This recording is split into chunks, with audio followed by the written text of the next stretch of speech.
ক'ব পাৰে যে আমি 100 চিট পাম আৰু এতিয়া দেখা দেখি মোটামুটি 100 পোৱাৰ নিচিনা হৈছে। তেওঁ কৈছিলে যে বিৰোধীক মাত্ৰ আমি 22টা চিট দিম, তেওঁ কৈছিল। আজি সেইটোৱে হৈছে। তাৰোপৰি এক্সিট পোল তেওঁ কোৱাৰ পিছত এক্সিট পোলে যিটো দিছে সমীক্ষা সেইটোও মোটামুটি একেই হৈছে। গতিকে তাৰোপৰি বিজেপিৰ বিভিন্ন প্ৰাৰ্থীয়ে যোৱা কেইদিনত তেওঁলোকে মিডিয়াৰ আগত যিবিলাক কৈছিল যে ইমান মাৰ্জিনত জিকিম বিভিন্ন সমষ্টিৰ প্ৰাৰ্থী ইমান মাৰ্জিনত জিকিম সেইটোৱে হৈছে। গতিকে এইবিলাক ক'ৰবাত নহয় ক'ৰবাত কিবা এটা কিন্তু আছে। আমি সেইটো যিটো আগৰ পৰা অভিযোগ আহি আছে ভোট চুৰি, EVM হেকিঙৰ, EVM মেনিপুলেশ্যনৰ, গতিকে এইটো কেতিয়াও সন্দেহৰ ঊৰ্ধত নহয়। আৰু দ্বিতীয় কথা আপুনি চাওক, গোটেই অসমতে আমি যে এইবাৰ যিটো বাতাবৰণ আছিলে, জেন জেডৰ যিটো মানে হেৰি আছিলে, আবহাৱা আছিলে চাৰিওফালে, জুবিন গাৰ্গৰ যিটো আৱেগ আছিলে চাৰিওফালে, যুৱ প্ৰজন্মৰ মাজত, ৰাইজৰ মাজত, সেইবিলাক ক'লৈ গ'ল? সেইবিলাকতো চব ফুটুকাৰ ফেন হ'ল, ক'ত গ'ল সেইবিলাক? মূল্যবৃদ্ধিৰ যি ধৰণৰ মানুহৰ মাজত ক্ষোভ আছিলে, মুখ্যমন্ত্ৰীয়ে যিমানবিলাক আবুল তাবুল কথা, সাম্প্ৰদায়িক কথা, বিভিন্ন ধৰণৰ অসাংবিধানিক কথা, বিভাজন কথা, ঘৃণাৰ কথা মুখ্যমন্ত্ৰীয়ে বিভিন্ন ঠাইত কৈছিল, সেইবিলাকৰ বিৰুদ্ধে সকলোৰে যিটো উদ্গীৰণ আছিলে ক'লৈ গ'ল? কৰ্মচাৰীবিলাকৰ যিটো দাবী যে আমাক পুৰণি ওল্ড পেঞ্চন ব্যৱস্থা আমাক লাগে, নতুন পেঞ্চন ব্যৱস্থাই আমাক শেষ কৰি দিছে, আমি এই চৰকাৰক এইবাৰ আমি উৎখাত কৰিম, সেই কথাবিলাক ক'লৈ গ'ল? কিন্তু বিৰোধীৰ মিত্ৰতা কামত নাহিল নেকি বাৰু? সেইটো আমি পৰ্যালোচনা কৰিম। মই আজি ইয়াত ক'ব নোৱাৰোঁ, এইকাৰণে নকওঁ কাৰণ এই কথাবিলাকো আছে।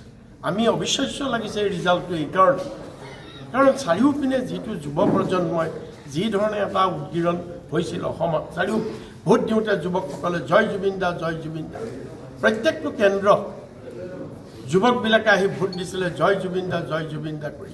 সেইবিলাক ভোট ক'লৈ গ'ল? আৰু অসমত যে মহিলা ভোটাৰ 1,08,00,000 মহিলা ভোটাৰ, 2,11,00,000 হৈছে টোটেল ভোটাৰে ভোট দিছে।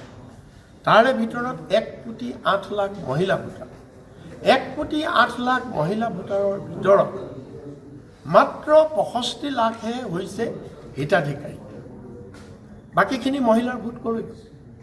বাকীখিনি মহিলাইতো চিঞৰি কৈছিলে যে আমি কোনো কাৰণত বিজেপিক ভোট নিদিওঁ, আমাক দিয়া নাই, গতিকে আমাক একো দিয়া নাই। এনেকুৱা বহুতবিলাক কথা আছে। এই গোটেই কথাবিলাক সন্দেহৰ ভিতৰত আছে। আৰু মই মোৰ নিজৰ সিদ্ধান্ত আজি মই ঘোষণা কৰিছোঁ যে মই অদূৰ ভৱিষ্যতে আৰু কোনো নিৰ্বাচন নেখেলোঁ। মই দলৰ এগৰাকী নিষ্ঠাৱান কৰ্মী হিচাপে শৰীৰত শেষ বিন্দু তেজ থকালৈকে কংগ্ৰেছ দলৰ হৈ কাম কৰিম, কংগ্ৰেছ দলক শক্তিশালী কৰিবৰ কাৰণে চেষ্টা কৰিম, আৰু বিজেপিৰ এই আদৰ্শৰ লগত কোনো কাৰণত মৃত্যুৰ আগমুহূৰ্তলৈকে কোনো কাৰণত বিজেপিৰ এই আদৰ্শৰ লগত আমি আপোচ নকৰোঁ। আমি দলটো পুনৰ শক্তিশালী কৰিবৰ কাৰণে আমি চেষ্টা কৰিম। নিৰ্বাচনী যুঁজত আপুনি মই ভৱিষ্যতে মই দলৰ হৈ, দলৰ দিহা পৰামৰ্শ, দলৰ অভিভাৱক হৈ মই কাম কৰিম, কিন্তু মই কোনো নিৰ্বাচনী যুঁজত আৰু ভৱিষ্যতে মই অৱতীৰ্ণ নহওঁ। এইটো মোৰ এটা সিদ্ধান্ত হৈছে, এইটোও মই আপোনালোকৰ যোগেদি মই জনাইছোঁ। কিন্তু শেষ বিন্দু তেজ থকালৈকে বিজেপিৰ লগত কিন্তু আমি যুঁজিম, নমৰাৰ আগৰলৈকে আমি বিজেপিৰ লগত যুঁজিম। সেইকাৰণে মই অসমৰ সমূহ কংগ্ৰেছ কৰ্মীক মই আহ্বান জনাইছোঁ। মই নিজে পৰাজিত হৈছোঁ, পৰাজিত হৈও মই ধৈৰ্য হেৰুওৱা নাইকিয়া। মই সকলো কৰ্মীক আহ্বান জনাইছোঁ, কোনেও মনোবল ভাঙিব নালাগে। আমি পুনৰ শক্তিশালী হ'ম। পুনৰ গৌৰৱ গগৈ বিফল হৈছে নেকি বাৰু নেতৃত্বত? নাই, সেইটো বিফলৰ কথা ক'ব মই নকওঁ। এতিয়া বিফল হৈছে বুলি আজি এটা নিৰ্বাচনত হাৰিলেই অকল তেওঁকেই দুখটো জাপি দিলে আমাৰ নহ'ব।